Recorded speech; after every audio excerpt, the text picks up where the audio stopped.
Afternoon everyone, and welcome to our Sunset Safari on Safari Live. My name is Byron, and on camera with me this afternoon is Wiem. Now we're waiting for the Mara to join us. Not sure if they will this afternoon. Apparently a huge storm has hit them, so hopefully they're not swimming around at the moment and we might see them a bit later. We've got Louise in final control, and so Tristan is having the afternoon off. He's going to take a bit of a break. We'll see what we can find this afternoon. I know there wasn't too much happening this morning. It is very warm, so my thoughts are we should go and check some of the water holes and maybe we get some animals drinking, hopefully. That's the thought. So I'm going to get going. We've been driving around a little bit already, seen one or two little Steenboks, those small little antelope. They've been running around, but nothing else just yet. Now don't forget everyone, we are completely live, so send us your comments and your questions through Twitter. Hashtag Safari Live is how you do it, and we'll gladly answer them. We always love hearing from our viewers, and we love your questions. Hopefully answer them. There's a beautiful African hoopoe. Let's see if it sits down. Stop. No. Did you get it there, Vildi? Is it? Let me try move for you quickly. Let's see. It's just such a beautiful bird. Always nice to see them. The African hoopoe. Just took off again. There it goes. It's gone. We'll have to try find another one for you. It's always difficult to get some of these birds on camera. They don't always play along. Now, what I did want to show you, let me just jump off the car here quickly. Hold on a second. We had, as I said earlier, we had Steenboks running in the clearings here and feeding. Now, if you have, this is, look around here. Oh dear.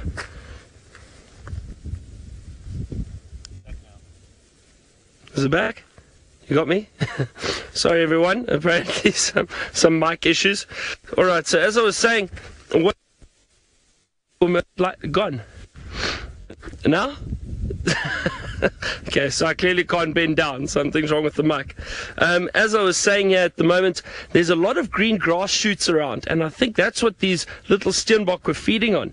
Now, all of this little bit of greenery that has come through, I think has come through literally in the last few days. We had quite a bit of rain the other night, and before that there was another storm not too long ago, and all of that water has just rejuvenated a lot of these areas. And we've got some green grass shoots at the moment, which is great for the animals. And hopefully, soon we'll start seeing those wildebeest herds, and who knows, maybe even some zebra coming out and feeding on these clearings near camp. Wonder what's wrong with the mic, Vildi. Anyway, we'll try check it out.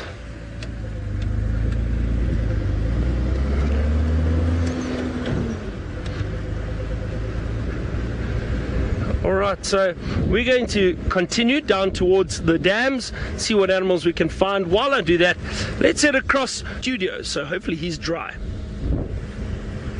Well, dry for now, as you can see, the misty white, and as I zoom out, that is the approaching storm. We're still right on the edge of it. But there we go. As you can see, there's an absolutely massive storm. We haven't been quite hit by it yet. I spoke to one of my Askaris, or rangers, who comes out with me, and he said there was hail on the other side of the Mara. So we decided that it was safer for us to decide to stay in the studio where I'm nice and dry. And Fergus is apparently climbing tables already. Fergus has definitely been spending too much time with James Henry, and he's jumped up. But it's probably not a bad thing, because there is a slight height difference between Fergus and myself. So as you can see on these screens behind me, normally we've got all the different river cameras, and in a storm this big we have to turn them off, except for Dusty. Why is Dusty still coming up? Well, we can't switch it off apparently. So Dusty is going to hold the brunt of the storm. But I decided to go find what is going on And there's a wonderful thing about the interwebs, is you can find stuff like this. So there we go. That is Lake Victoria over there. So let me go, just have a look where Ferg's looking. There we go. And we are somewhere in there. And you can see the winds. We've got about 3 different wind systems coming in to the area we are. So it is the beginning of the small rains.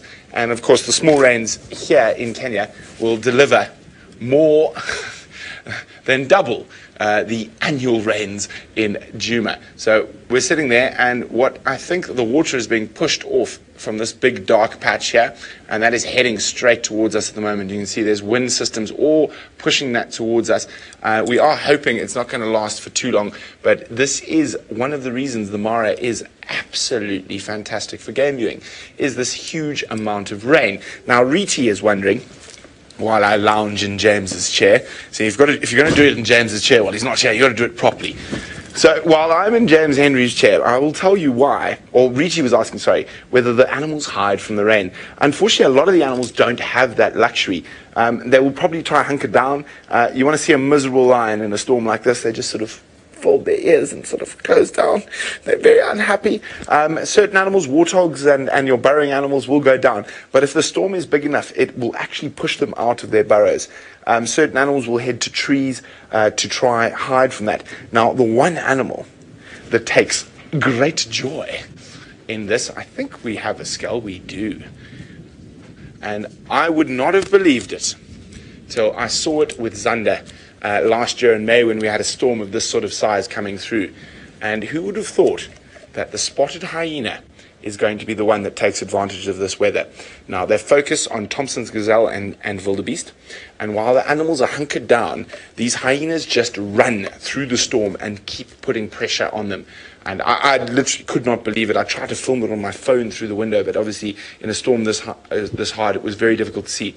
But in about 2 hours trying to get through one of these storms, we saw hyenas hunting Thompson's gazelle, topi, by just trying to run them through the mud and just keep that stamina going. So it was absolutely incredible that something that you would never expect, like a hyena, takes advantage of these massive storms. And that's why they are the smartest of all the carnivores we have here. Now, of course, Byron is enjoying working on his suntan back in South Africa, while we and Howard the hyena say goodbye from the Mara for now.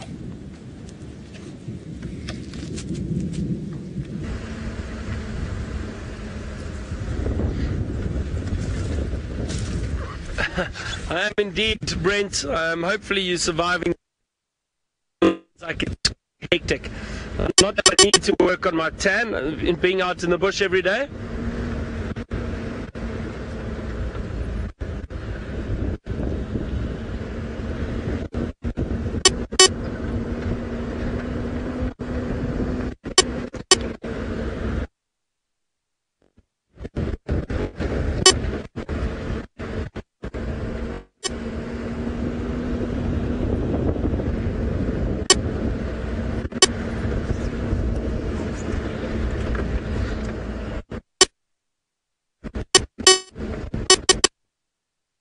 Oh dear, you caught me! Moving James's stuff around.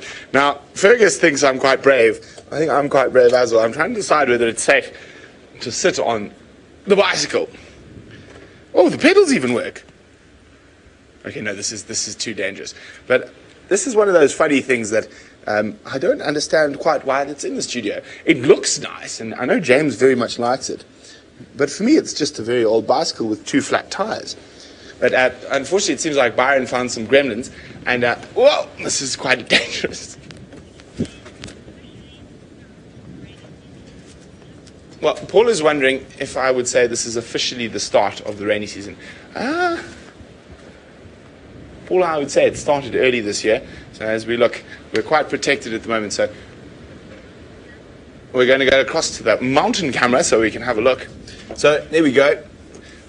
You can have a look. It's still coming in. So the full force of the storm is probably still about 1.5 kilometers, 2 kilometers from us, and is on its way. I'm quite happy to be in the studio today, and Scott is sitting under the car park. Oh, look at that lightning. And that was incredible. A bit of sheet lightning going across the top of the sky there. And as I say, the problem with often what happens, let me just have a look with these storms, is we're looking there, and then all of a sudden, the really bad part comes from over there. And these storms turn around on themselves and come back. So Take Care is wondering, why do we turn the river cameras off? Well, the problem is that the rain, you actually can't even see the river cameras. Now, the mountain camera is mounted under the awnings of the roof, so it's got a bit of protection. That's why it's still on. But the river cams get completely splashed with mud, and you can't actually see. I've been trying to go clean cul-de-sac crossing for about 3 days, but every time I try to get there, it rains. Now, so I'm probably going to get into trouble for this. So James did a wonderful job getting the studio ready for TV. But when he was choosing the things we printed, and most of them are brilliant, there's a couple of ones that are a bit out of place. Now, let's move this out of the way. It's a bit too hot for a fan. Oh, cool. The bicycle's got it. Oh, there we go. And let's just move this out of the way. Oh, there we go. So there's a few things that are out of place, and the first, obviously being me, the first thing I saw was like, well, James, I don't think there are any red deer in the Masai Mara. Now, red deer are the only native deer species to Africa, and they only occur in Morocco. But that's okay, they still live in Africa. The thing that was my most favorite thing to see, and it is quite a bit of a camp joke how this thing arrived. Let's see, can we get it out here? Yes, we can. And I know what happened. I think Jamesy accidentally pushed a button. But we ended up with the Caucasian mother, which is about as un-African as one can get. Pretty picture, though. Well, let's put it back. But there's some wonderful stuff on this wall if you start looking carefully, including my favorite family of butterflies. Here we go, the Acreas. And I'm trying to see if I can see the scientific name for the wandering donkey. No, we don't have a wandering donkey on here yet, but unfortunately not. Now, there was one picture that I found really, really fascinating. I can't find it just now, but this reminds me of it. There's some giraffe here with a human being for scale.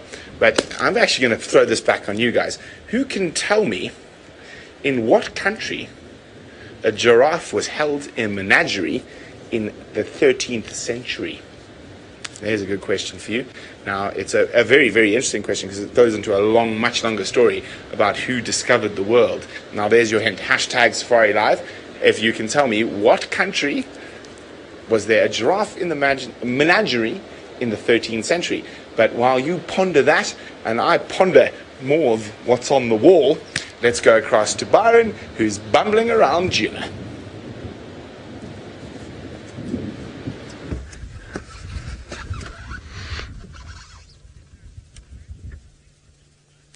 I am indeed, and I've just found a giraffe too. Have a look at this. Just across the drainage line on the other side, there's a beautiful male giraffe. Busy browsing at the moment. There are some green leaves around, so it's perfect for these giraffe. If you have a look, we've spoken about it before, but just at those horns, or what are known as the ossicones, on top of the giraffe's head, the males are completely bald, and you can actually see the tops of them shining in the sun. And the females have got little black tufts of hair that cover those horns completely. The males are always bare and always showing. So you can tell just by looking at the tops of their heads if they're male or female.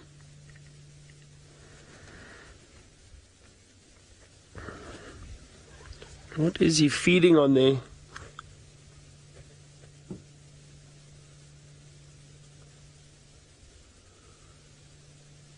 Looks like a knobthorn with some leaves on it already. Quite far away, but it does look like an acacia from here.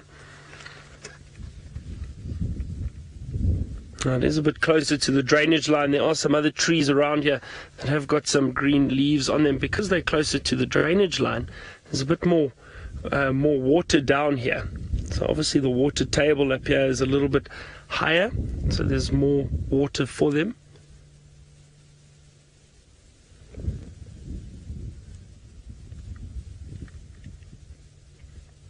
Now, just before we lost some signal with you earlier, we just went past one of our dams, Treehouse Dam, and there was no sign of any animals around there drinking. So we're going to go and check some of the others. I always find it fascinating how these giraffes are able to feed on these acacia trees. Very sharp thorns, but they can wrap their tongues around the tree and strip the leaves off completely. Those thorns don't bother them.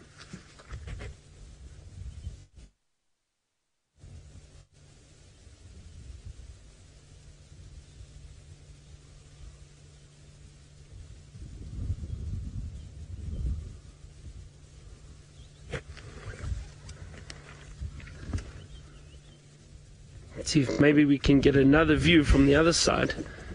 Maybe see more of his face. Hold on a second. Now, I have got, for some reason, I think because after the rain, there's a lot of pollen in the air at the moment, and I've got some allergies, hay fever basically. So Louise is.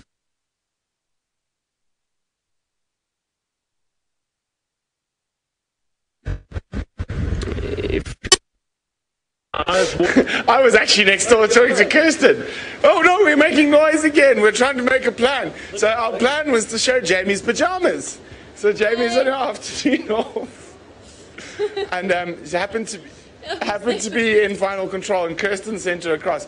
And I was actually going to ask Kirsten whether this was a good idea, but and then we had to crash cut due to Gremlins. And I was standing there in my pajamas. And now Kirsten thinks it's not a good idea. Now she's decided Bye, Jamie. Oh, no, now she's joking. Kirsten, make up your mind. Okay, so. Well done, Anna. Was correct, and it was correct. Where were giraffe in a menagerie? It was in the Emperor Yongle dynasty, or the golden era of Chinese exploration. And there is actually an image that has ended up in the Philadelphia Museum of one of the giraffes. There were two of them that were taken from Egypt, so I suppose there's a bit of correction there, that went on their way to China. And wasn't that fitting that Byron happened to have a giraffe after I asked that question?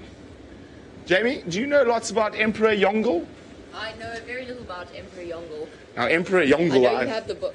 I have the book, yes. I've read quite a lot of Emperor Yongle. You need to speak towards the microphone. Hi. There we go. And so Emperor Yongle is very interesting, and of course in terms of all history I'm very interested in, specifically the history of Africa. So I'm not so interested that there were Chinese junks found in the Boston mud around the Boston Harbor. Not so interesting. I'm very interested in the fact that Chinese junks were found all the way around the east and west coast of Africa, and also ceramics and stuff from Chinese from well before the first Europeans ever got to Africa. So I mean, if you want to go as far as that, Christopher Columbus, he was about a couple of hundred years too late, because the Chinese had already been and circumnavigated the world, including the Americas, long before the first European explorers ever got there.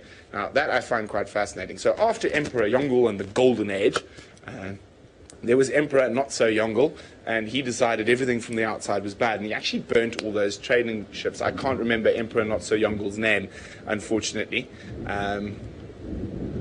I can't, it's over my head. But there's a lot of interesting terms of history and culture that's happened.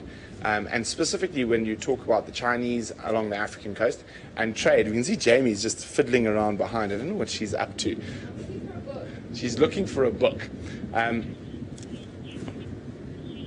Do we have fossils in the studio? Boyd wants to know, do we have fossils in the studio? We have sort of fossil. Now, I don't know what James has done. Yeah, there we go. Otherwise, so we have a replica. Oh dear. So it is actually a 3D printed copy, all the way from America. from Los Angeles of a fossil. Oh, yeah, we'll put them. There we go. Jamie can hold that. That is an adult male African savanna lion, and this is one of the predecessors. And strangely enough, in the US, there used to be a type of cave lion which were far more in their habits like leopards than lions, but you can see the size difference. Now, if we take them apart, and this is where you can actually really see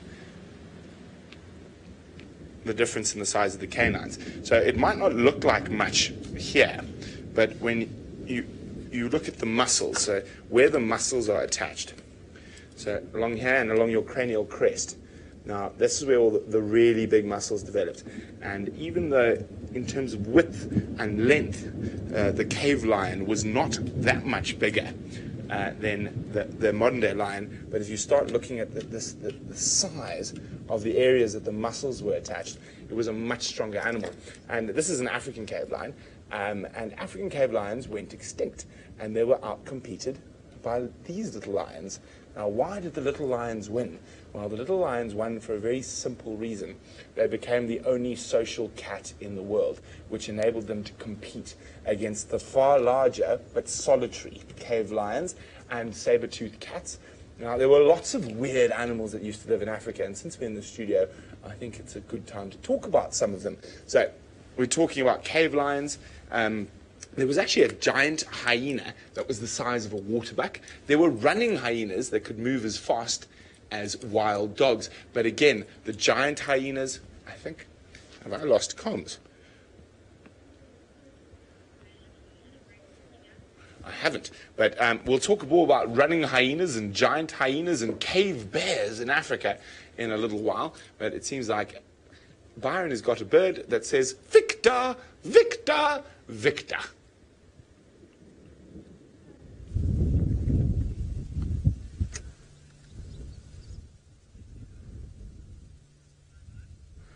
Now, we've got a very interesting bird. It looks like it's a greater honeyguide.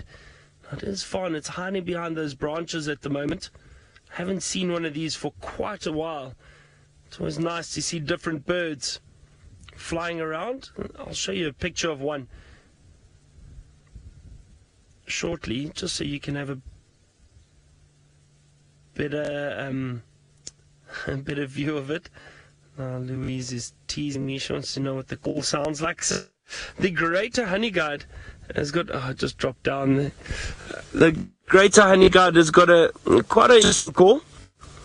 It sounds like it's saying, Victor, Victor, Victor. Yeah, excuse me. All of my bird calls aren't very good.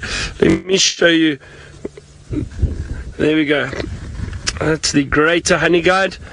And earlier it was sitting up in a tree, and I got to see that prominent little white spot just behind the eye over there, and that orange beak. So nice to see this bird. There we go. It's another view of it. Play the call for you so you can hear what it sounds like. Listen to this.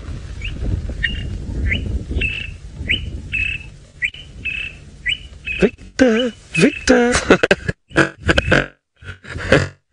Anyway, that's the greater honeyguide. A nice little bird to see. Our giraffe was still feeding happily on that large knobthorn, that acacia tree that we saw earlier.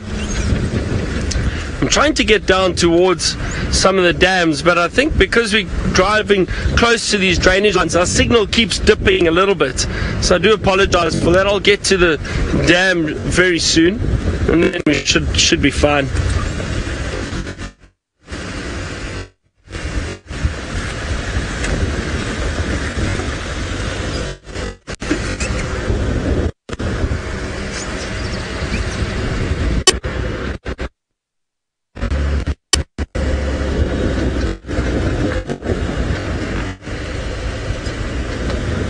Really nice and warm this afternoon, so I'm hoping, I'd really like to bump into some elephants. A herd of elephant would be great, moving down towards the water holes.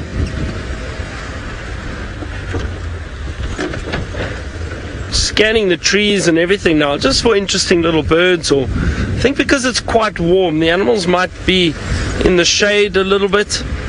We'll see, maybe we still find something moving around. These drainage lines are great. It's a nice cool area.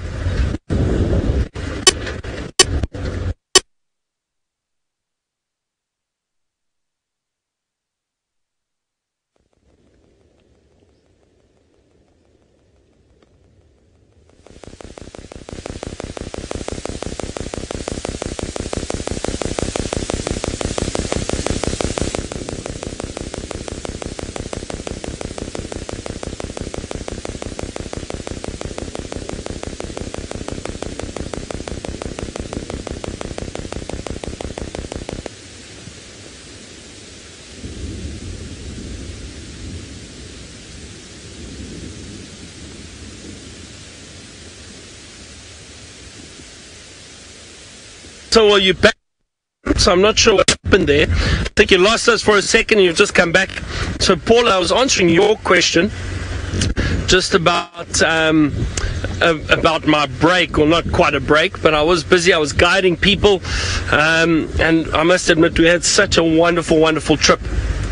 So these are guests that are very keen photographers, and we're going to different areas, but they do look for specific animals from time to time. They want specific pictures of animals. And I must admit we were very fortunate. We got to see, and now this might make some of you quite jealous, but we got to see 14 different leopards in 5 days, in 6 days. Now, why it was so many is some of the females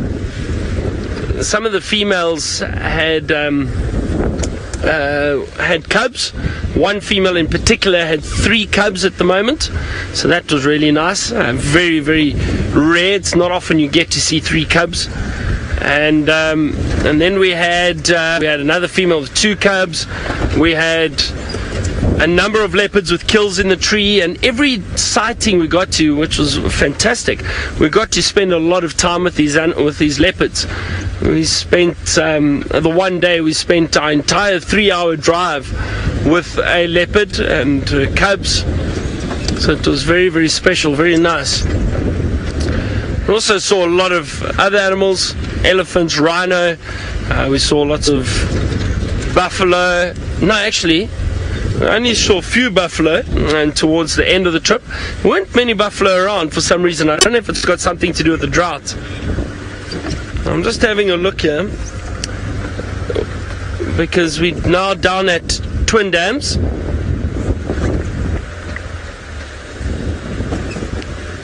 See if we can spot something that's come down to drink or heading down to drink.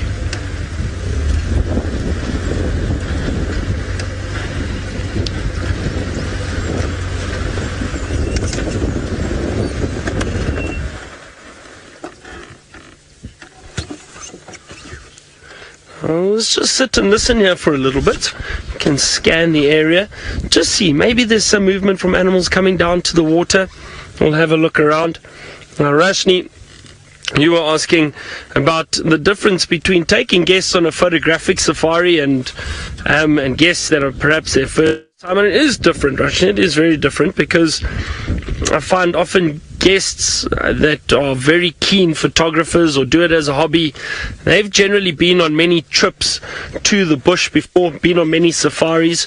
So it's different. It's a different guiding style, because then the idea is to obviously go for something specific, as opposed to just enjoying whatever you see, which we still do, but we'd be looking for specific pictures. We also photograph something wonderful, which I've never seen before in this area. We got to see flocks of the red-billed quailias, those little quailia birds. But when I say flocks, thousands of them. And because I think the dry season last year and a bit of this year, they were all down in the Sand River, so not too far from here, just south of us, and they were roosting in the trees. And we would go down in the morning or in the afternoon, and we'd see these thousands of quailias taking off and flying around. It was really spectacular. So that was something interesting and different that we saw. But Roshni, I think getting back to your question, with photographers, it can be different. Maybe not as much speaking and interpreting the bush to them. I still, will mention things, but a lot of the time it's getting them in the right position for them to get good images of whatever animal it is that we're seeing.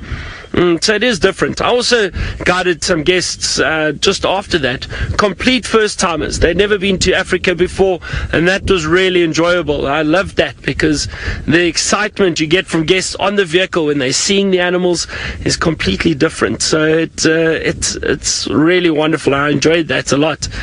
I think the one day it took me about an hour just to get a mile from camp because we had so much to talk about. There was so much going on. We saw hippo, crocodiles, and the birds, and a lot of questions from them. So that interaction with guests on the vehicle is always wonderful. I really enjoyed that. So it was a nice break from Safari Live, different, guiding in different areas. Well, not really, just south of here.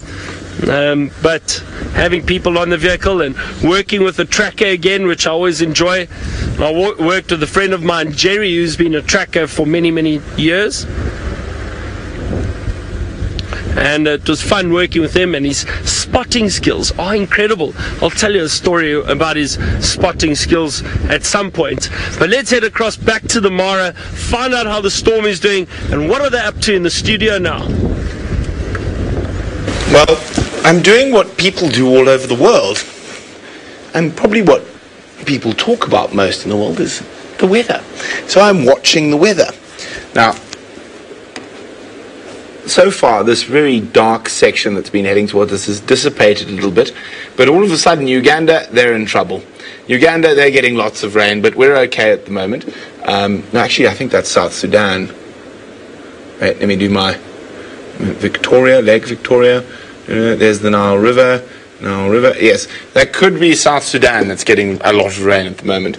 But fortunately for us, our little patch that was purple has gone a bit blue. So it means it might let up. Now, what happens quite often, I've noticed from up here, is if we look out the window, which we are, yes. So down there, down towards the south, towards Tanzania at the moment, it's open. Yes, let's go to the mountain cam. Then I can swivel about, and you can see there. That's not looking too bad. But as I swivel off to the left, that is a wall of water that is coming straight down towards us. And what I've noticed here is that often the storm will come in from the east, so from directly opposite us, about there, and then hits us, and then swings around, and then comes back again from behind us, because there's different water pressures over Lake Victoria, and obviously with Lake Victoria being there, it does have its own sort of mini climate because of the lake and the participation off the lake, and then so basically the rain comes past us, and then hits a different system that's coming off Lake Victoria, which then pushes it back onto us. So it is really, really, really interesting.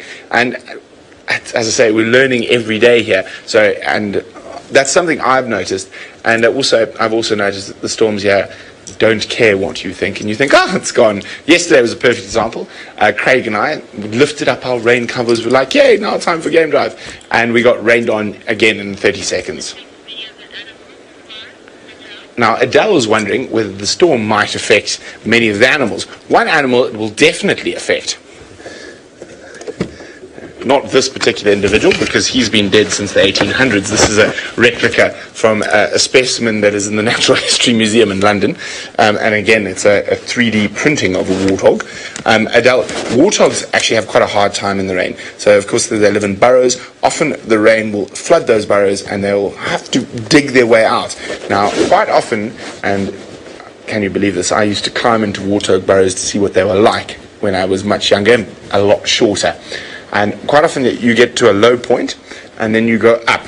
And so they're probably fine while the rain's there, unless it's a huge amount of rain that actually floods the whole burrow. But the problem is, what happens is the mud collapses at the entrance to the burrow, and they often have to then dig out the next day. Now, you never know what's going to happen on a live safari, because it seems like I have a sneaky person who's snuck in, who's saying no, to try and watch what I'm saying, Madam McCurdy. There we go, pajamas too. Oh no, she's got jeans on at least. She's got jeans. Something about having a fan on the... The fan, sorry. I keep moving this fan around. Yeah, where is the fan? Okay, well, you know what? We can use McCurdy as a prop. Hold that. There we go. So, there we go. Taylor, for the next 2.5 hours, you hold that warthog skull and don't move. See, that's what happens when you sneak in on me while I'm presenting. But anyway, so not only that, I'm going to try... Oh, wait, I do have another animal that is affected by the rain. Not particularly this one, but their family in general. Now, this is the skull of a black mamba. So they are more arboreal, and they do go underground quite often, and they do live in termite mounds, but only when they're nesting. But a lot of the snakes always will come out after the rain, especially your burrowing snakes will be pushed out. Their burrows will be flooded, and they will have to come out, and it's actually one of the best times to see certain snakes that you never get the chance to see. Another animal, actually, who's absolutely ecstatic at the sign of rain, and you will often see them moving before the rain arrives, is something that Byron's got that is a leopard, but not a cat.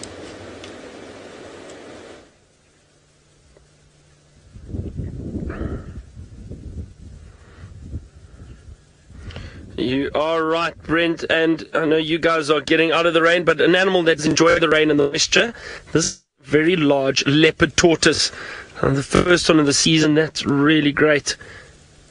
I'm going to try and get out quickly, just to show you how big he is. Hold on. Jump out. Hopefully don't lose my mic comms with you. You still got me, Goldie? Now, this is a huge... Got me? Perfect. Now have a look how big this leopard tortoise is. Really, really very big.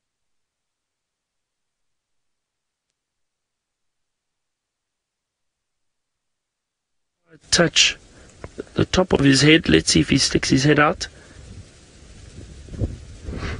Oh, look at that. I'm actually touching and rubbing the back of this tortoise's head, and he's sticking his head out. Can you see that, Voldy? Just missing him. Hold on. I don't want to disturb him too much. I'm just going to turn him a little bit. Can you see him now? Let's see if this works. Hopefully he sticks his head out a little bit more. It's fascinating, but for some reason they get quite relaxed and they don't mind you touching the back of their heads, but now he's a little shy. Now obviously you won't do it now that you can see him. There he comes. Watch her. See, rubbing the back of his head, and he's actually quite trusting. He's allowing me to touch the back of his head, which is obviously a very sensitive part of this tortoise. And I don't know why. I think they like it. It takes a bit of patience, but look at that. There we go. He's stuck his head back in there. That's wonderful. A lovely little surprise. Well, not little, a big leopard tortoise after the rains. So that is really wonderful. Some other guests coming, so I hope they'll get here too.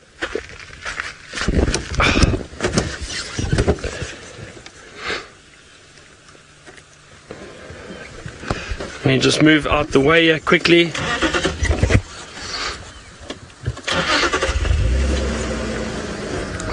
And let them enjoy the sighting too.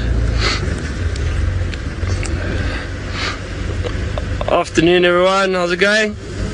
Good, good. Sorry. No, don't worry. Good to see you. How's it going? Good. Enjoy your safari, everyone. Bye-bye. Sorry, just some other guests on drive at the moment. Louise, sorry, what was that question? I just missed it while I was saying hello to everyone there. Paula, you asked how big those tortoises get. Now, I've seen leopard tortoises, Paula, that are really large. about that width, or that long, I suppose you could say, that long, and about that tall. Big old leopard tortoises. Now that one that we saw, I think, was quite a big old one. It's always difficult to estimate how old it is. Excuse me a second, I just need to get something here quickly. Voldy, this hay fever is killing me, bud.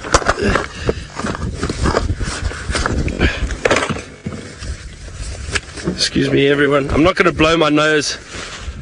Just get... Oh, dear. Pardon?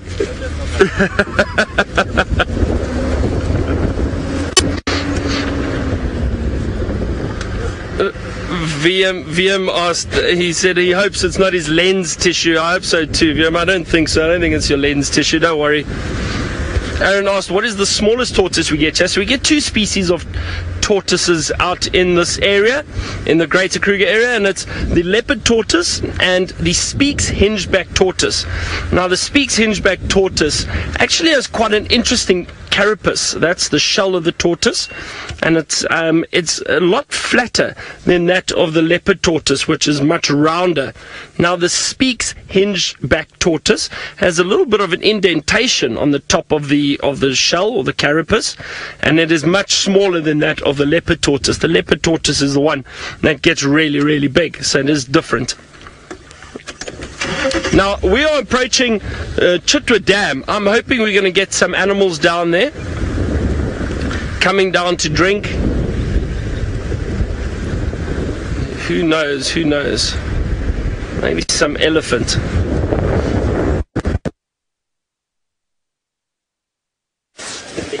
So, we're live, Vegas, laughing away. Now, it seems like the studio has become a bit of a storeroom. I think this, in particular, belongs to Rebecca Christensen, who might have been using... Oh no, that's too dirty to do yoga on. I'm not doing yoga on that, that's too filthy. Sis Becca.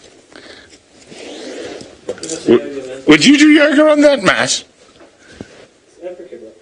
Yes. Kirsten McKenna-Smith says it calls a hard workout, something she's never experienced in her life. So we had a question about if Spinach would like to know if we could bring back an animal from extinction, and we're going to include the warthog McCurdy in this. What animal would we bring back from extinction? So Taylor needs to sit next to my microphone. I'm sitting though, Brent. Yes, I'm sitting as well. So what animal would Taylor McCurdy bring back from extinction? You're going to laugh at me, but my first love growing up as a kid, I wanted to be a paleontologist. So I would like to bring dinosaurs back, all of them.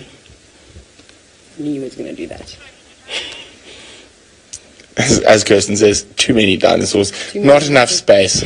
But if I had to bring back something from extinction, it would be probably the species that have been affected by man. So there are quite a lot of different flightless birds that used to live on an island called Goch Island. Goch Island is right down near Antarctica.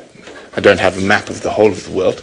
I can't use these maps. But anyway, so right down near, in Antarctica, and there's a lighthouse. Taylor is running away. Run away, McCurdy, run away. She says bye-bye, everyone. And there was a whole bunch of flightless little birds, wrens and finches and the like, that used to live on Goch Island. And what happened is that there used to be a solitary manned stationed in the lighthouse. In those days, lighthouses weren't automated. Guy had to start the light every night, etc., to make sure ships didn't run into Goch Island as they went around the Cape of Storms and through towards South America and the Magellan Straits. And he brought one friend with him, which was his domestic cat, and it wiped out about 6 different species of birds. So I'll bring them all back, and things like, well, there's now been interesting new information about dodos. That dodos might have gone extinct without man's intervention, but I need to research that more. But those poor little island finches and flightless birds, they didn't have a chance against one of nature's most exquisitely built killers, the domestic cat. Now, Karen says she'd bring back the saber-toothed tiger. Well, that's great, Corin. We could watch the saber-toothed tiger go extinct again. Now, as I say, with a lot of those things like dinosaurs, like Taylor was talking about, and saber-toothed cats and running hyenas, giant hyenas, cave lions, there's a very good reason why they went extinct. And the evolutionary tree has many failed branches. So when I think about evolution, when generally I'm trying to explain it to kids or whatnot, and especially kids who are from the bush, because that's where I tend to spend my time. If you take a fever tree, for example, if you don't know a fever tree, it's a beautiful big acacia with a yellow bark and trunk, and when it lives in low-lying areas with bad water quality, so on the coast, when that branch, they will sacrifice a branch and it will fall off and die. So the evolution trees like that, you'll have many branches that don't work, so evolution will sacrifice them by being outcompeted by smaller but social cats or bigger. It all just depends. So it is amazing how evolution works like that. And one of nature's evolutionary tricks, of course, is the Nile crocodile. Now, many people think Nile crocodiles are 250 plus million years old, which is actually complete nonsense. So the Nile crocodile has been in current form for about 8 million years. Crocodilians, the family, have been around for about 250, 300 million years. But crocodiles, whether they be, or the crocodilian family, alligators, crocodiles, caimans, garwins, or whatever, the very slender snouted crocodiles from India, they have only been around in their current form, with the Nile sort of being the boss of all of them, the oldest, at about 8 million years old. So nowhere near the 250 million years old. So crocodiles developed into their current form when there were mammals around already. So they are a living dinosaur, but not truly. Not like a coelacanth, for example. A coelacanth, for those who don't know, is a fish that has been around for hundreds of million years unchanged. And that's the trick. So the coelacanth is a living dinosaur. Crocodiles, they're very old, but not living dinosaurs. Okay, I see Taylor, she can't even put the things back where they belong, and she's done. My goodness. Okay. Let's put that there. We're going to try and make sure everything is exactly the same. Oh, goodness. It's the clown safari today. But I'm going to be serious and answer Riti's question first. Riti, you don't even want to know what's happening behind Fergus. I'm going to try ignore it. Riti would like to know, is there a particular way to protect and keep fossils? Yes, it also depends on the type of fossil. So, strangely enough, I've had a very unusual childhood for most people, and I actually got a letter from the University of KwaZulu-Natal in South Africa when I was about 11 years old. No, I was younger, and it allowed me to collect and catalogue fossils in the Zululand area. I can't deal with this. Sorry, guys. But yes, there is a very particular way. You want to try to keep them dry. I've got Taylor and Jamie crawling around different tables underneath here. Look, they're trying to hide in different places. Fergus! I know what you're talking about. There's one night. It's where's Eggsy? So next we need Zander. So there's Jamie under there. There's Taylor under there. And is the rain abating? So I can run away from these two mad women? Alas, not yet. We're going to go across the mountain camp. It does look like it is abating a bit. So I think Scotty might try head down the hill. I don't trust the weather yet, so I'm going to stick in the studio for a bit longer. So as I said, it's gone past us now, the main body of it, but there is another storm coming in from where the light was earlier. So there we go, you see the south. There's another storm coming from the east there. You can see that wall of water approaching. And I always find it fascinating. Look, you can just see the water shining off of Mountain Cam had a moment, off the ground there. So there's a lot of groundwater. Now, last time we had the ability to look at the river cams. Unfortunately, this time we don't. But what happened is we decided to choose a rock to look at to see how much the Mara River rose. And of course, it rose very little. So what happens is, because of the soils here and the floodplains that are all around, and the floodplains are all around. So all that runoff, generally before it actually gets into the river itself, it is soaked up by these black cotton soils, and also the floodplain areas all around the edge of the river. Now, of course, that's great for grazing. It's going to create a lot of greenery around there, which I think in the next while will definitely be attracting elephants and whatnot. Now, the rainy seasons in Kenya are quite interesting. So we've got 2 rainy seasons. This is the small rains, believe it or not, and that generally ends in December at some point. And then we have a very normally dry 2 months for January and February, and then in March the big rains come, and I think the storm that we thought was so big will be one of the babies of the the big rain season. Okay. Well, here we go. Wait, I need a stick. Where's a stick? Well, I've got something better than a stick. I've got a sausage tree fruit. Oh, God. There's another person coming in. Oh, my goodness. There's just people crawling into the studio everywhere. Hello, everyone. There we go, Scott. You need to talk to my chest. Hello, Brent. Oh, you've got more chest teeth than me opened. Oops. Look at those chest hairs, Scott Dyson. I wasn't quite ready. I was about to hit Taylor McCurdy over the head with the sausage tree fruit.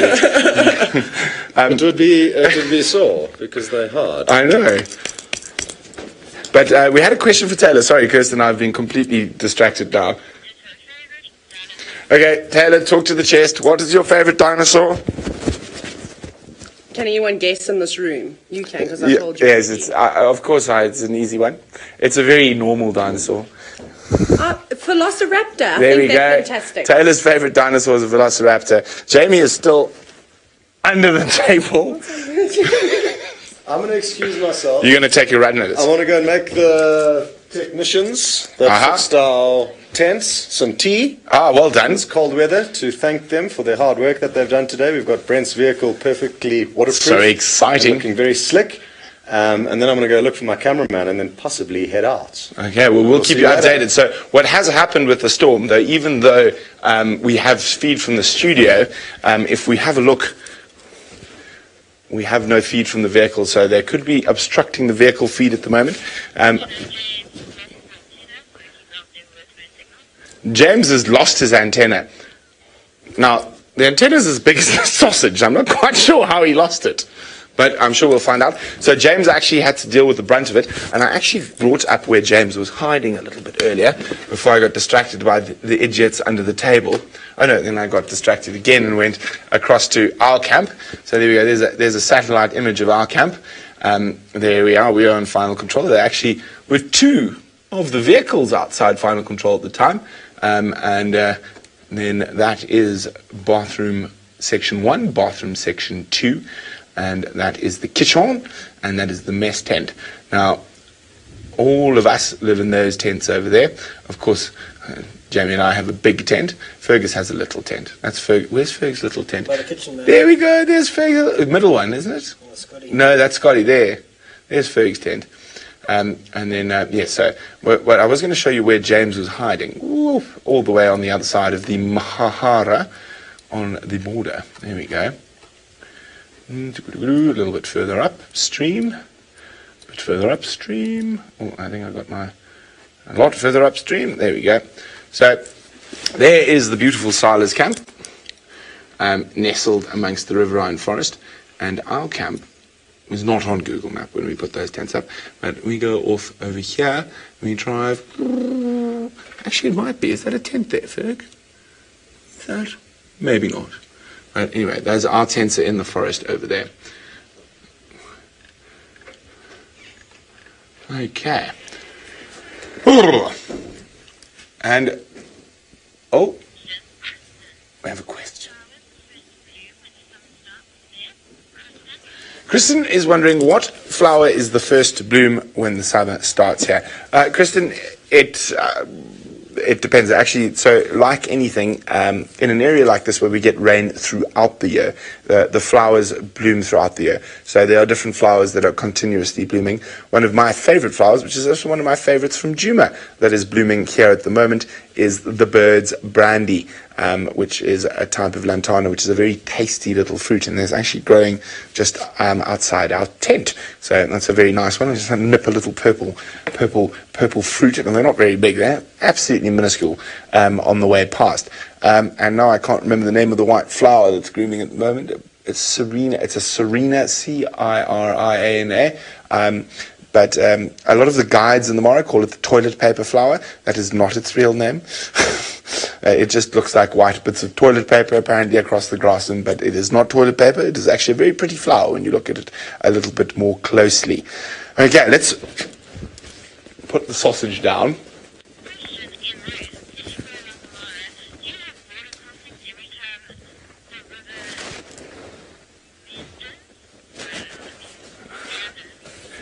I didn't catch the name there, Kirsten.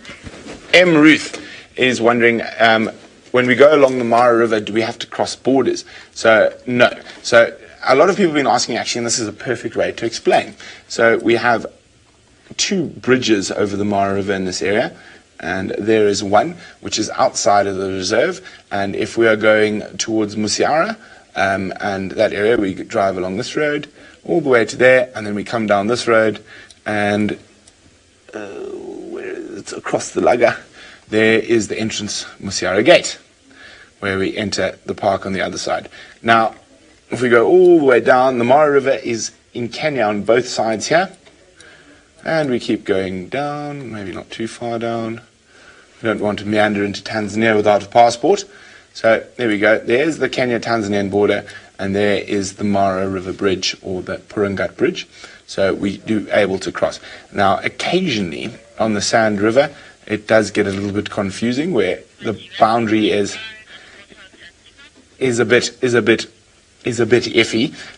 But generally, we always stay on the Kenyan side. We don't illegally cross the border. We never have to use a border crossing.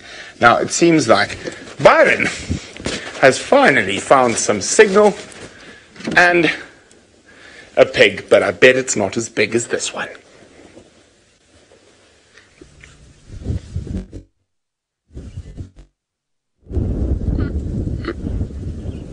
Oh dear, well they've just run off, unfortunately. That was a warthog, everyone, that we just caught a glimpse of. Terribly sorry. We seem to be struggling a lot with signal issues this afternoon for some reason. We don't know why. The one mast isn't working. Not ideal. We're trying to fix it. So I'm going to stay here. And hopefully we'll find something in this small area. But those warthogs, unfortunately, a little bit shy. They just ran off. Always interesting to see the warthogs with their tails up in the air and them running off.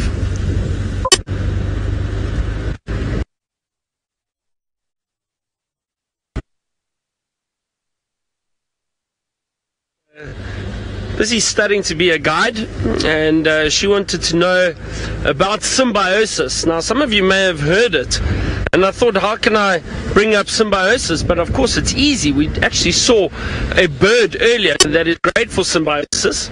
Now, symbiosis is basically when 2 species interact. So it's, but there are 3 types of symbiosis. Now, what I'm thinking of is obviously the honey guide that we saw earlier, the greater honey guide. Now, with the symbiosis, there are 3 different types of symbiosis. So you have commensalism, mutualism, and parasitism. Now, 2 species benefits from the other one, and the other one neither benefits nor is harmed. Then with mutualism, both benefit, and with parasitism, as you can imagine, one is a parasite and it will benefit, and the other species is then harmed from it. So with the greater honey guide we saw, it has got a symbiotic relationship with a honey badger, my favorite animal. Now what happens is, and we've done it before, Steph has done it and I've done it here, where we follow the honey guide and it's to a beehive. Now the the honey badger will follow the greater honey guide, and it will lead it to a beehive. And the honey badger has got those sharp claws. It's able to scratch open the bark of a tree and get to the beehive. It will feed on the honey, and what happens is then the honey guide can then feed on some of the honey and the bees that are exposed. So there is a clear example of both parties benefiting from a relationship. So that is mutualism. I'm just going to move out the way. There's another vehicle approaching. Let me quickly just drive past them, and I'll give you examples of the other two quickly that we mentioned. Commensalism and parasitism. Afternoon. Hello. There we go. They've just moved past, so I don't want to lose signal, so I'm standing still for this. So commensalism, where one animal benefits and the other one is neither harmed nor benefits. Now, an example of that would be fork-tailed drongos, for example. Often the drongos and starlings and some of the other birds, egrets, and they'll follow big herd animals, either elephants or buffalo. And as these animals move through the long grass, they disturb insects. Those birds will come down and grab the little insects, and therefore they benefit, but the animals don't. So, and they're not harmed by any of those birds. So that's a great example of commensalism. And then parasitism, the best one is obviously ticks sitting on an animal. They benefit, and they will suck blood from the animals, but sometimes they will harm and either spread disease or cause infection on certain wounds and that on animals. So they are parasites. So I hope that helps for those of you studying to be guides. And there's actually, you've got 9 days until the national guiding exams in South Africa. The Field Guide Association exams. So on the 21st, I think they'll be writing a lot of new guides and experienced ones that are writing maybe level or higher levels of guiding exam.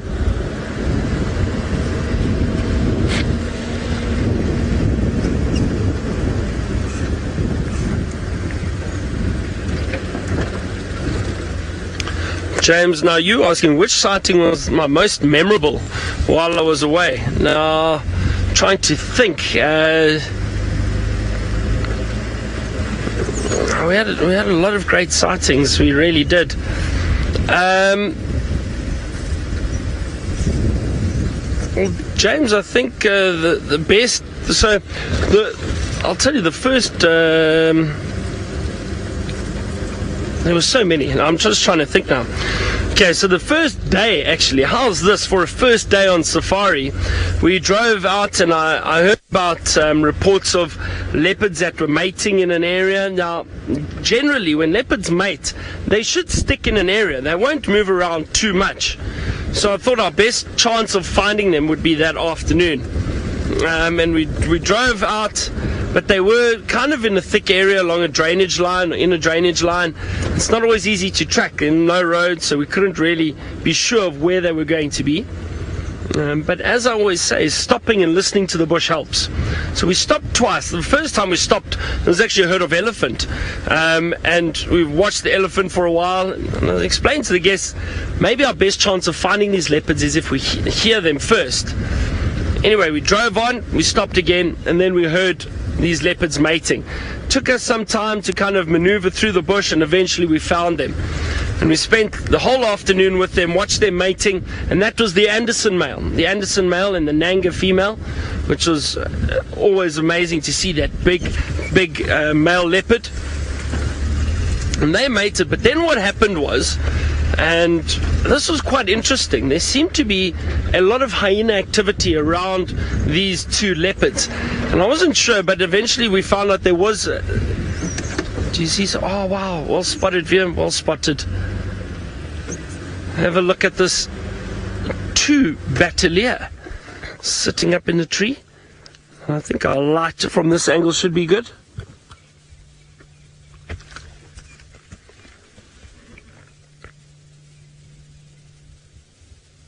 One of my favorite eagles. I love the colors of the Bateleur. Now these are 2 adults. You can see they've got those bright red faces, red legs. Hopefully they turn for us a little bit. There we go. Oh, look at that. Perfect.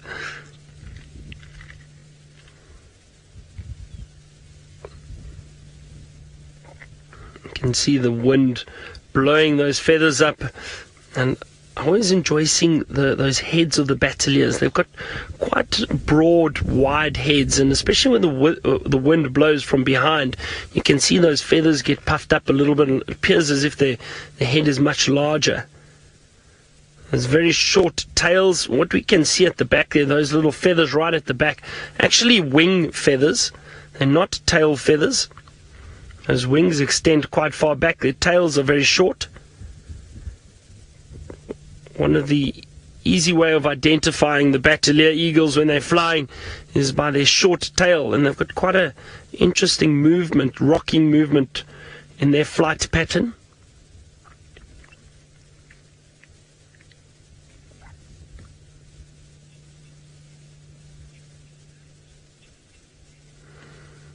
Chitty Chatty Meg, they're such pretty birds. They really are very beautiful. Look at that perfect view of the two faces next to each other. That's actually a wonderful photograph. I think just if they turn at the right angle and you get the light on both faces, it'll make a very beautiful, beautiful photograph. Just like that almost.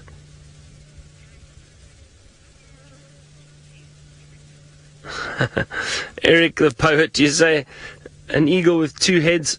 It looks like it almost, doesn't it?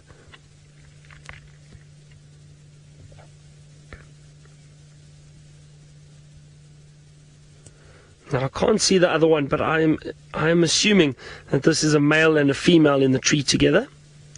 I think the one with the more white on the wing over here, closest to us, I stand to correction. I think this is the male. Let me just try have a look quickly. But I'm certain that I am incorrect. That is the female. So the female has got that bit of white on the tip of the wing there. So that's the female that we can see closest to us. And I can't see the one at the back, but I think that would be a male. So you can actually see that clear stripe across the wing. See, sometimes you always have to check yourself from time to time. It gets a bit confusing with which bird have white wing, which don't, in terms of male and female. So this is definitely the female closest to us. It would make sense, I suppose, because the female, when she flies, under her under wing is actually very, very white. And then she's just got a thin black stripe around the tip of the wing. And the male, it's about 50-50, so half white, half black.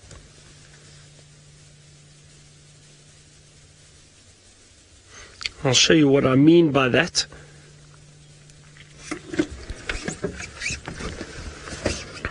So let's just have a look here quickly. Let me just show you this. Hold on. There we go. So that's a picture of the male and female.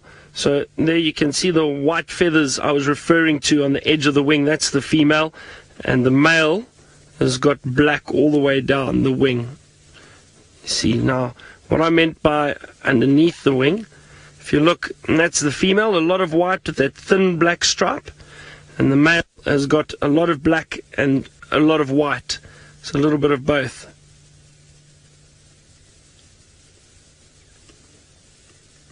Nice to see those two eagles. Let's have a look. They're still sitting there very comfortably. Now, Andy, you asked if they're made for life. They are monogamous. They are monogamous eagles, so they do stay in pairs.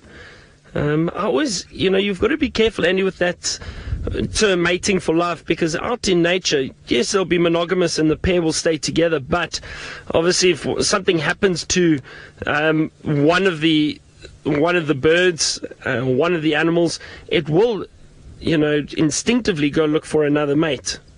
Oh, there it goes, and that is the male. I could just see as he took off, and there goes the female, underwing, a beautiful, beautiful black and white of the male, and the female with that beautiful white underneath. Well done, Viam, well done. Wasn't that great? Lovely. Nice to see the Bateleur eagles.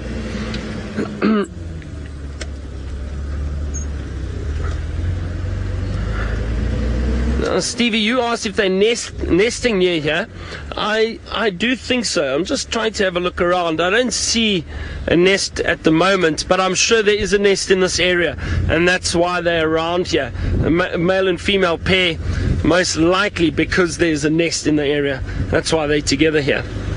So I wouldn't be surprised. And actually in the past, I've seen these Bateleurs. Well, I assume it's the same Bateleur and that we've seen here. I've seen them many times in this area, so I do think there is a nest around. And I have seen juveniles here too. So I think they've been quite successful as parents, as adults. And James, getting back to your question. Just finishing up that sighting. So we had the mating leopards, we had a lot of hyena around, and we later discovered there was a den nearby, but a lot of hyena activity. And the next thing, it just started to get dark, and we heard an impala distress call. And as we heard it, obviously the leopards heard it, and we quickly tried to drive around to see what had caught this impala. The leopards got curious, they ran through to go and have a look, and then with all the commotion we caught a glimpse of two wild dog that had run through, and they caught the impala. But with that distress call, that loud sound, it also alerted all the hyena. The hyena ran in, they then chased off and fought off the wild dog. The wild dog scattered, the leopards ran one way, the hyena were fighting over the kill. This then caused the elephants to get a bit distressed. They turned, trumpeted, they ran in, chased the hyenas everywhere. It was chaos and pandemonium, but it was an amazing sighting. We got to see all of it. So that really was a special sighting. That was one of them. I'll save some of the other stories for later on, but now, can you imagine, for our first afternoon safari, that's what we had. So we were very, very fortunate.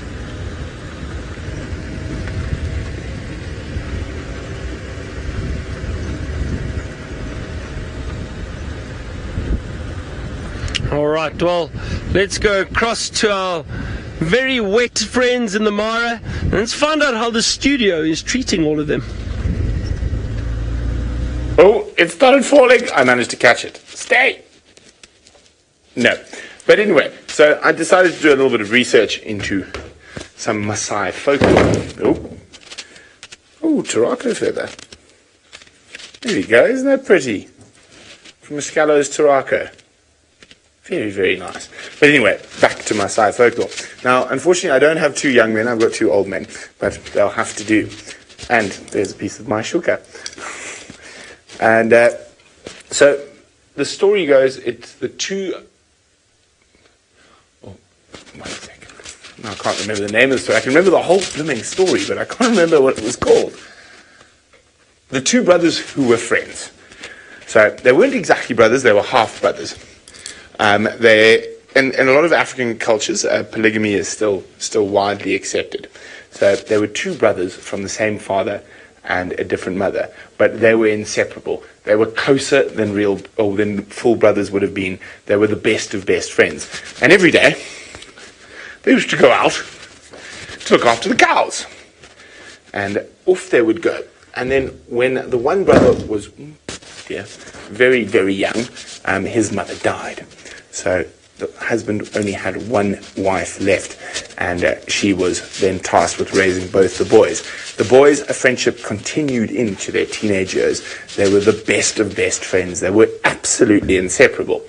And the mother of the one boy didn't like the other boy, and schemed a way of how to kill her stepson. They both referred to her as mother. So one day, the boys went out to look after the cows, and mother said her son must come back at midday for a haircut. So we've decided, because we don't have a mother, that the evil stepmother will be the black mamba. So there's the evil stepmother, and she cut his hair and sent him back to the cows. He went back to the cows, and then they both returned that evening, put the cows in the car, and everything went on. The next day, both went out to look after the cows. The evil stepmother said, you must come for a haircut. Your brother's already had one. So off he went for a haircut.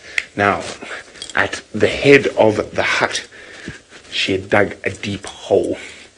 And what she said to the son, go fetch the razor from the head of the hut. And off he went and fell down a massive hole, which the evil stepmother immediately put a very sharp, a big, heavy rock on. So he was stuck underneath there. And that evening, the other brother came back and said, where's my brother? Where's my best friend? And the evil stepmother said, I cut his hair and sent him back just like with you. And for weeks, the whole village searched for the missing child and no one could find it. Now, with Maasai culture, in the past, what would happen is they were a completely movable society. So they used to move with the rains. So what happened is they burnt the village to the ground, is what Maasai used to do. And then they moved with their cattle and rains. And weeks went by before the one brother went on one last search with his cows to see if he could find his missing best friend and half-brother. And they used to sing a song together. Hang on, this part I couldn't remember. Son of my father, the udder of the dapple grey is bursting with milk. Their favourite cow, I forgot to mention that earlier. But I will not draw from your teats, you do not draw from mine, son of my father. So they each had 2 teats from the cow's udder that they used to draw.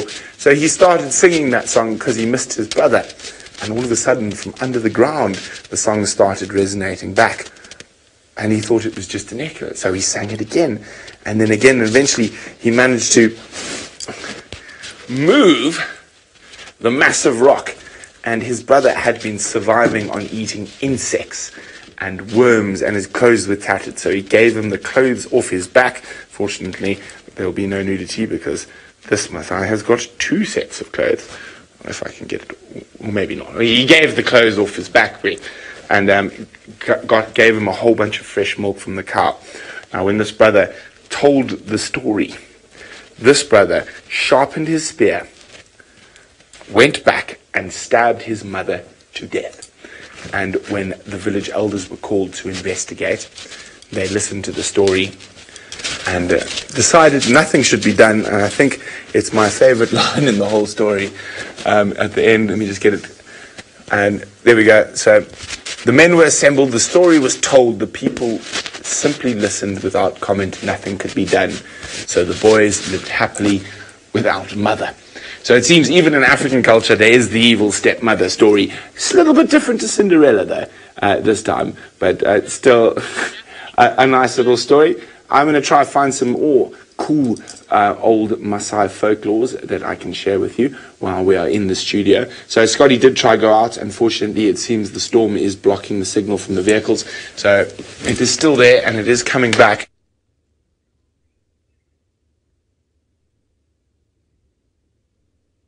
All right, and James.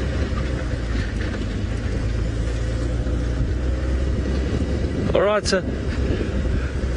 Excuse me. Sorry, everyone. That hay fever. It's terrible. So apparently Brent is sounding a bit scratchy and Scott is trying to get out in the Mara, but the storm is playing up. So hopefully it all gets fixed up in the Mara soon. Just shows you how bad the storms can be and what technical issues they give us. But let's see, I'm going to try and head back down towards Chitwa. Hopefully our signal down there has been fixed. And we'll see if we can find anything down there. Now I'm having a look for some of the cuckoos. I know some of you would like to see the cuckoos, and there are a few of them coming back. I've already seen the African cuckoo, and I heard the Class's cuckoo this morning. Now it's a beautiful green cuckoo. Hopefully we can see some of them and show them to you.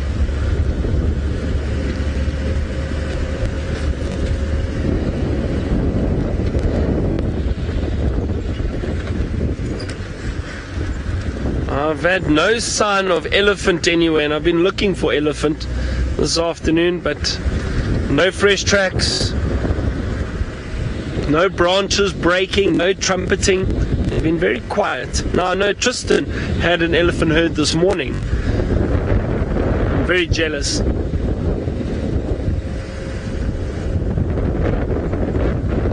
Also think this time of year what happens is when it is dry, the elephants tend to move down towards the rivers. There's a lot more green vegetation around there, a lot more water. So elephant herds tend to move down into areas where it's a bit greener. Oh, there goes a Steenbok.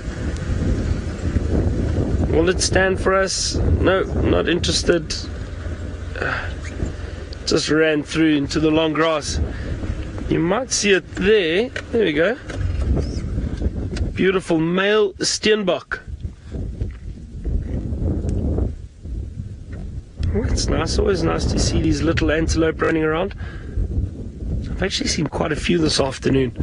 I think they're coming into these open little areas where there's green grass to feed on.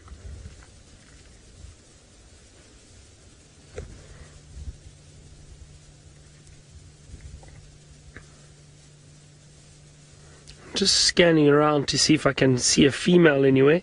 They are usually in pairs, also monogamous. One of the few antelope species that are, but I don't see any sign of a female. Sometimes they'll be spread out. They won't always be right next to each other.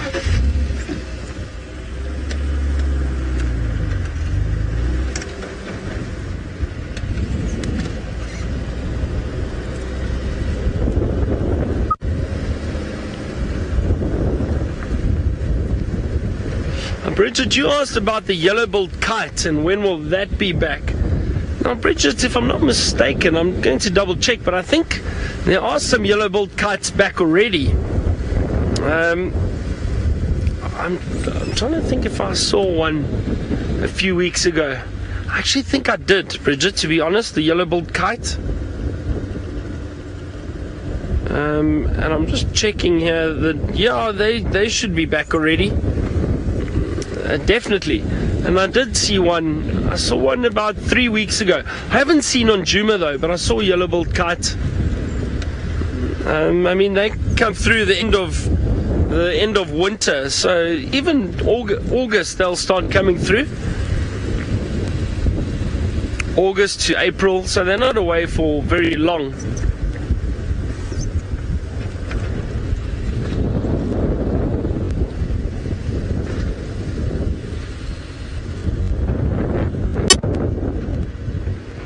Adele, you asked what is my favorite raptor species. Well, that would have to be the martial eagle. I love seeing the martial eagle.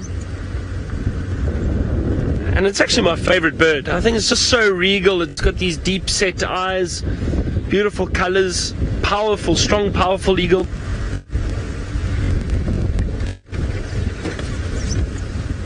The martial eagle is definitely a favorite of mine. Trying to think what else, what other other raptors I enjoy. The crowned eagle. Now we don't get them here, but the crowned eagle is the most powerful eagle we have. The talons are huge and very, very powerful.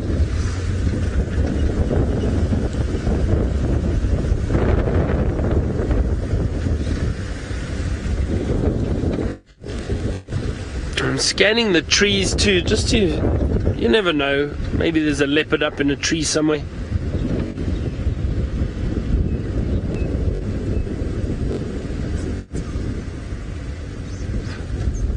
Oh, look here, sorry Vim, I just spotted it now. The African Harrier hawk, busy being mobbed by some birds. What is, there's some starlings there, some drongos, all chasing that African Harrier hawk. There he is, he's just through there. Can you see him? I wonder, Vim, let me try go forwardly for you. Let's see if we can get a glimpse of him in that tree. It's probably going to be a bit different from here now. It's gone on to our neighboring property. Vim, I don't know, maybe through there.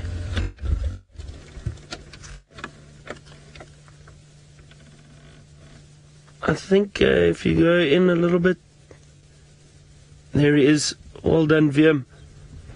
There he's sitting. You see, he's still being mobbed by those birds. Now, the reason why a lot of birds mob these African Harrier hawks is because they raid nests and they feed on chicks and eggs. So birds don't like having them around. Now, I wish we could see the bird change the color of its face. And what I mean by that is they normally that yellow color that you can see now, but you might see a pinkish red coloration start. And when they being mobbed and chased, and if they're feeling a bit aggressive, they flash little capillaries around their face with blood, and basically what that does is it causes that face to change a red coloration. It's amazing to see how quickly it can change. Now that one's not changing at the moment. Can you see a little bit of pink coming through there? Not really. Oh, you see how those birds are attacking it and mobbing it. Oh, there's another raptor. It's so funny, we were just speaking about raptors.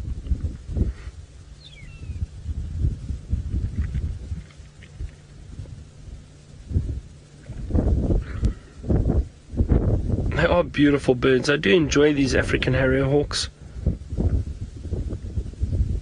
I can hear a squirrel busy alarm calling too, not far from there. Now the squirrels will alarm call at any bird of prey, really.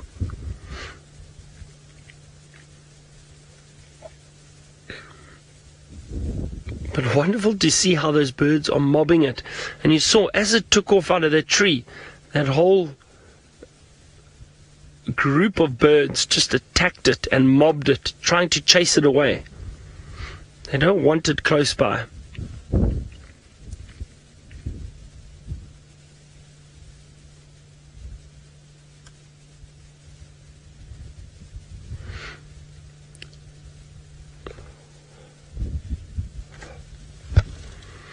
Just shows you, again, you know, even though we're not seeing too many animals around at the moment, but there's always something to see, like birds, and I mean these birds of prey just arriving out of nowhere, spotting them in the trees. So there's always something going on out here.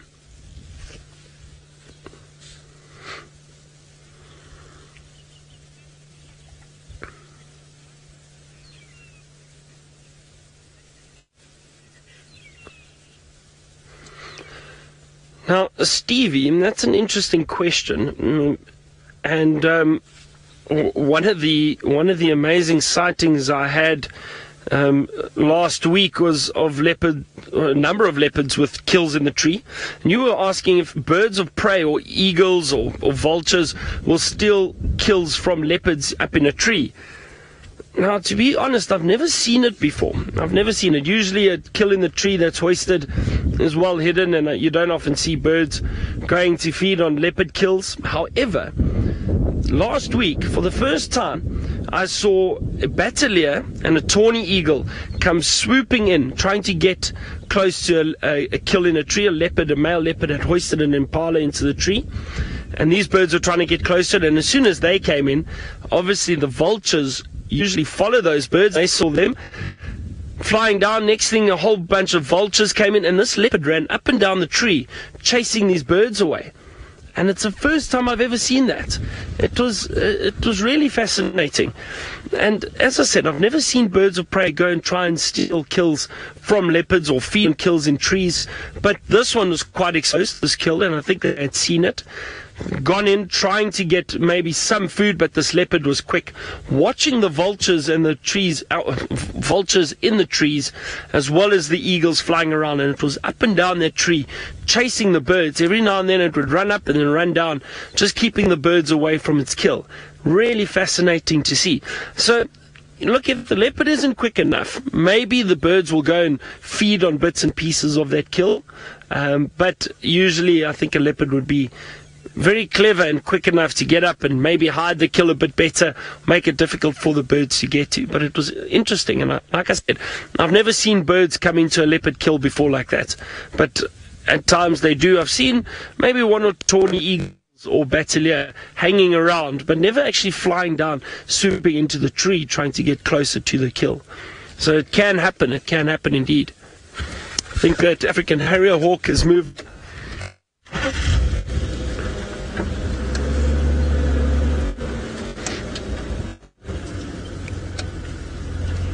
Sammy Jane, I've never heard or witnessed a group of mobbing little birds killing a big raptor. I don't think it's possible. Never heard of it. I've never read it anywhere. So I don't think so, Sammy Jane. I stand to correction. But off the top of my head, look everyone, I've just found what I think is the mate of that other Steenbok we just saw. There's the female right there. There she goes. As I said, they're not always right next to each other, but they will be in the same area. So I think this is possibly the mate of that male that we saw.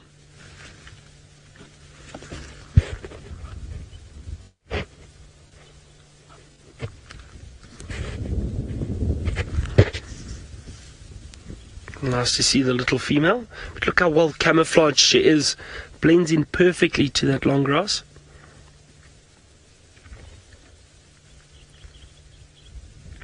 Now, Sammy Jane, just getting back to your question, as I said, I don't think little birds have ever killed a large bird of prey by mobbing it. I've never heard of that, and I find it very unlikely. If any of you have heard of something like that, please let me know, but I don't think so. I don't think it's possible. Also, those little birds, they don't necessarily feed on meat. I mean, some of them are insectivores, some of them eat seeds. The chances of them killing a big bird of prey, highly unlikely. So I don't think so. I would say no to that.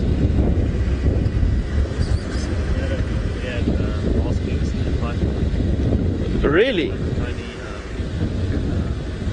Okay. So Wiem is saying he's seen little masked weavers kill a snake, a little python. Now that's a bit different, and I've seen little birds kill reptiles before. So that's a different predator that they would mob, and I've seen birds. I saw footage the other day. It was? I can't remember now, but it was a little bird that actually caught and killed a snake. But I can understand that, and that I have seen before, with birds mobbing and actually killing a snake or a reptile that's possibly too close to the nest or nests.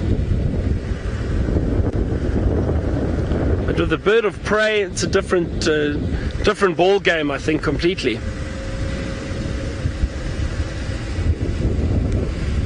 You know, usually with the reptiles, the birds will fly down and pick and try, and I've even seen them hit snakes out of a tree.